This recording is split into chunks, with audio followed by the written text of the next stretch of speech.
दिन राधा अपनी भैंस के लिए जंगल में चारा काटने जा रही थी। तभी पास के एक बरगद के पेड़ पर एक जादुई तोता बैठा था। उसने राधा को देखकर कहा, वाह, ये औरत कितनी मेहनती है। मैं कई सालों से देख रहा हूँ। ये हर सुबह जंगल आती है और अपने भैंस के लिए ताज़ा चारा काट कर ले जाती है। लेकिन एक भैंस कितना ही दूध दे, उससे तो बस इनके घर की खीर ही बनती होगी। फिर ये बेचते क्या होंगे?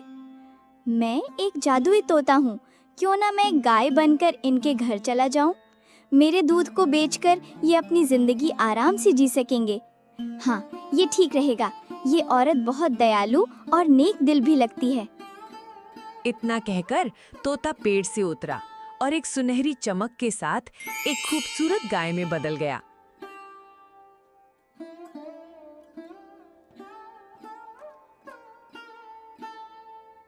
फिर वो राधा के पास गया और बोला, हे दयालु औरत, इस जंगल में मेरा कोई नहीं है। मैं अकेली हूँ। क्या तुम मुझे अपने घर ले चलोगी? मैं तुम्हें बदले में ढेर सारा दूध दूंगी। राधा ने गाय की बात सुनकर आश्चर्य से कहा, ये क्या? मैं कोई सपना तो नहीं देख रही। ये गाय तो बोल रही है। पहले तुम बताओ, तुम बोल कैसे रही हो? मैंने तो आज तक कोई गाय इंसानी आवाज में बोलते नहीं देखी। दरअसल मैं एक जादुई गाय हूँ, इसलिए मैं इंसानों की तरह बोल सकती हूँ और उनकी बातें समझ सकती हूँ। मैं कह रही थी, मुझे अपने घर ले चलो। तुम मुझे सुबह शाम हरा भरा चारा देना और मैं तुम्हें ढेर सारा दूध दूंगी। उस दूध को बेचकर तुम अपनी जिंदगी आराम से चला सकोगी। एक भैंस से तुम्हारा गुजारा तो हो नहीं रहा। राधा ये सुनकर बहुत खुश हुई और बोली, अरे जादुई गाय, तुम सच कह रही हो। अगर ऐसा हुआ तो हमारी सारी मुश्किलें खत्म हो जाएंगी। ठीक है, तुम मेरे साथ चलो। राधा गाय को लेकर घर की ओर चल पड़ी।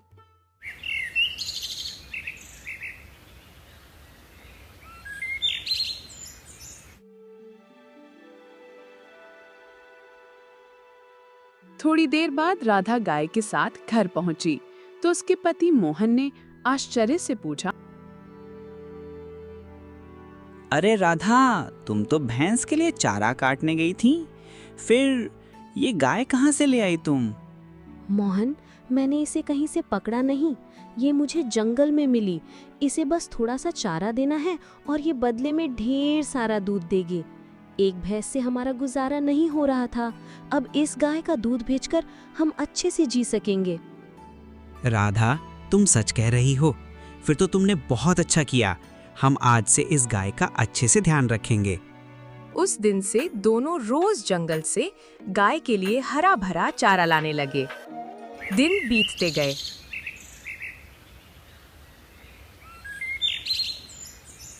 कुछ समय बाद मोहन गांव के मुखिया के पास रोज दूध देने जाने लगा। एक दिन उसका पड़ोसी किशन ये सब देखकर सोचने लगा, अरे, इसके पास तो एक ही भैंस थी, फिर ये रोज बाल्टी भरकर दूध कहाँ से ला रहा है? एक भैंस इतना दूध कैसे दे सकती है?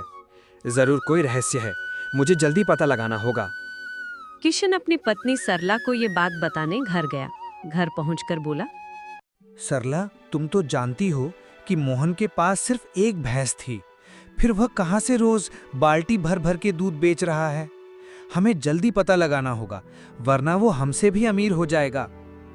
ये जी, अगर ऐसा है तो जाइए और जल्दी पता लगाइए। मैं ऐसा होता नहीं देख सकती। हाँ ठीक है, मैं अभी जा रहा हूँ। वह मोहन के घर पहुंचा और चुपके से सब देखने लगा। मोहन गाय से बातें कर रहा था। मेरी प्यारी गाय, और चारा खाएगी? मैं अभी लाता हूँ। नहीं मोहन, आज तुमने मुझे बहुत चारा खिला दिया। अब मैं और नहीं खा सकती। किशन गाय को बोलते हुए देखकर हैरान रह गया। अरे, यह गाय तो बोल रही है। यह कैसे हो सकता है? गाय भी इंसानों की तरह बोलती है। मोहन, आज मैं तुम्हें ढेर सारा दूध दूंगी। जितना दूध चाहिए उतनी बाल्टियां रख दो। कल सुबह वो सारी बाल्टियां दूध से भरी होंगी। नहीं गायत्री, तुम पहले जितना दूध देती थी उतना ही दो। ज्यादा लालच अच्छा नहीं, हमारा गुजारा अच्छे से हो रहा है। वैसे तुम्हें मेरे घर अच्छा लग रहा है ना? तुम्हें चारा देने में तुम्हें परेशान नहीं हूँ। हाँ मोहन, मैं बहुत खुश हूँ। हमारे दूध से तुम्हें फायदा हो रहा है ना? हाँ गायत्री, तुम्हारे दूध से हमें 2 वक्त की रोटी मिल रही है। अच्छा, तो ये जादुई गाय है जो बाल्टी बाल्टी दूध देती है। मुझे जल्दी कुछ करना होगा। हाँ, कल जब मोहन गाय को जंगल ले जाएगा, मैं उसे मार दूंगा। फिर देखता हूँ ये दूध कहाँ से लाता है। मोहन, एक जरूरी बात सुनो। अगर मुझे कुछ हो जाए या कोई मुझे मार दे तो तुम चिंता मत करना। जिस पेड़ के नीचे मैं राधा को मिली थी उसकी पत्तियां मेरे सिर पर रख देना। मैं फिर से जीवित हो जाऊंगी। गायत्री, ऐसी बातें क्यों करती हो?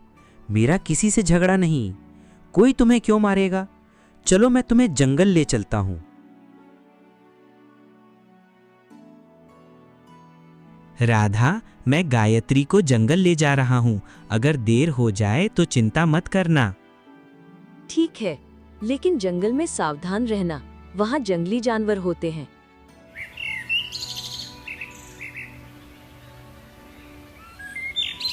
मोहन गाय को लेकर जंगल गया। वहाँ गायत्री हरा भरा चारा खाने लगी। तभी मोहन ने सोचा, आज बहुत गर्मी है, एक काम करता हूँ, मैं उस पेड़ के नीचे थोड़ा आराम कर लेता हूँ। वो पेड़ के नीचे जमीन पर बैठ गया।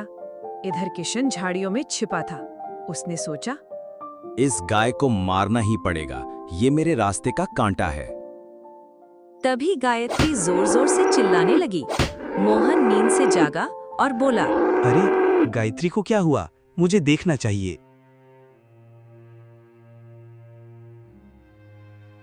वह गाय के पास पहुंचा और देखकर स्तब्ध रह गया। गायत्री मर चुकी थी। मोहन बहुत दुखी हुआ और उसकी आंखों से आंसू बहने लगे। हे भगवान, ये कैसे हो गया? मेरी गायत्री कैसे मर गई? अब मैं राधा को क्या जवाब दूंगा? मोहन उदास होकर घर लौटा। तभी राधा ने पूछा, मोहन, क्या हुआ? तुम इतने दुखी क्यों हो? और गायत्री कहाँ है? राधा, मैं तुम्हें कैसे बताऊं? गायत्री अब नहीं रही, वो मर गई। ये क्या कह रहे हो?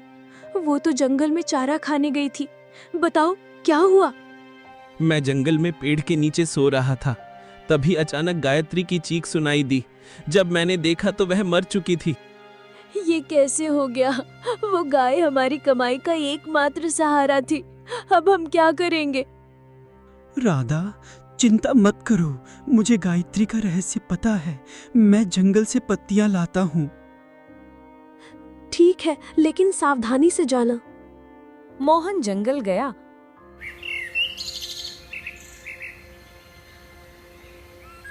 और उस पेड़ की पत्तियां तोड़कर गाय के पास पहुंचा।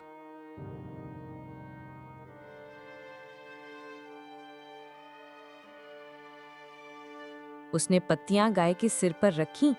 तभी एक तेज रोशनी के साथ गायत्री जीवित हो गई। मोहन खुश होकर बोला, गायत्री, तुम वापस आ गईं। भगवान का लख लख शुक्र है। पता है, मुझे तुम्हारे बिना अच्छा नहीं लग रहा था। राधा और मैं रो रोकर बुरा हाल हो गया। मोहन, अब मैं ठीक हूँ। चलो घर चलते हैं। राधा मुझे देखकर खुश होगी। मोहन गाय को लेकर घर गया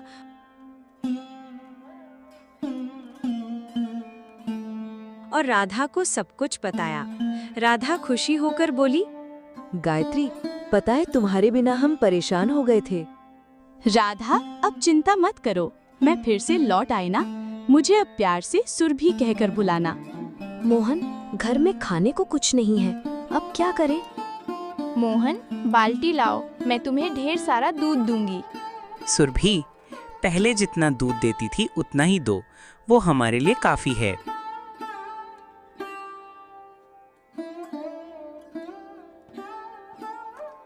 मोहन बाल्टी लाया।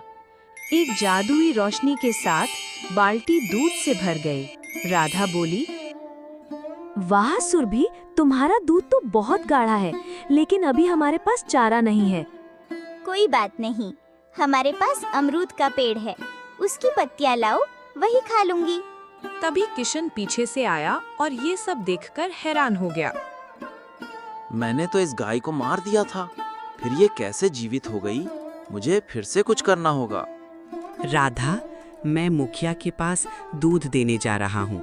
अगर देर हो जाए तो चिंता मत करना। ठीक है, लेकिन थोड़ा जल्दी लौटना। मोहन जंगल के रास्ते मुखिया के घर गया। रास्ते में उसने एक बूढ़ी औरत को कुटिया के सामने रोते देखा। अरे अम्मा, आप रास्ते में बैठकर क्यों रो रही हैं?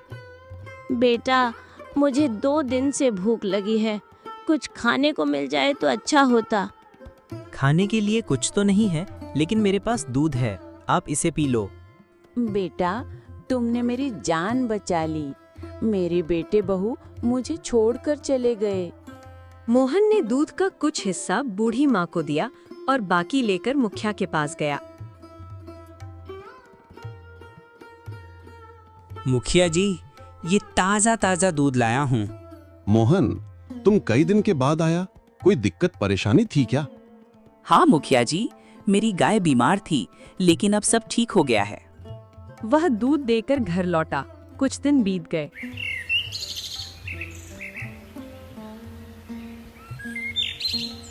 मोहन अब गरीबों की मदद करने लगा। किशन को यह देखकर बहुत जलन होने लगी। ये मोहन तो दूध बेचकर अमीर बनते जा रहा है। मुझे उसकी गाय को फिर से मारनी होगी। गांव में सुरभि के जादुई होने की बात फैल गई। मुखिया को भी पता चला। वो मोहन के घर गया और बोला, मोहन, मैंने सुना है तुम्हारी गाय बहुत खास है, क्या मैं उसे एक बार देख सकता हूँ? हाँ हाँ मुखिया जी, क्यों नहीं, आइए दिखा देता हूँ। वह मुखिया जी को गौशाला ले गया। मोहन, मुझे यकीन नहीं आ रहा है, क्या ये गाय मेरे सामने दूध दे सकती है? हाँ क्यों नहीं, देखिए। उसने एक बाल्टी रखी और बोला, सुरभि, मुखिया जी को अपनी शक्ति दिखाओ। एक सुनहरी रोशनी के साथ बाल्टी दूध से भर गई। मुखिया लालच में आ गया और बोला, मोहन, ये गाय मुझे दे दो, मैं तुम्हें बहुत सारा धन दूंगा। नहीं मुखिया जी, यह गाय मैं नहीं बेच सकता। मुखिया ने गाय को छूने की कोशिश की, लेकिन उसके हाथ जलने लगे। मोहन, ये मुखिया गरीबों को लूटता है, आज मैं इसे सबक सिखाऊंगी। मुझे माफ कर दो, मैं ये गाय नहीं लूंगा। मुखिया जी, आपने गरीबों की जमीन छीनी है, उन्हें वापस कर दीजिए और माफी मांगिए। मुखिया को अपनी गलती का एहसास हुआ। उसने सबकी जमीन लौटाई और गरीबों की मदद शुरू की। मोहन, अब मेरा काम यहाँ पूरा हुआ। तुम अब खुशहाल हो। मैं किसी और गरीब की मदद करने जाऊंगी। सुरभि, तुमने हमारी जिंदगी बदल दी। ये एहसान जिंदगी भर नहीं भूलूंगी।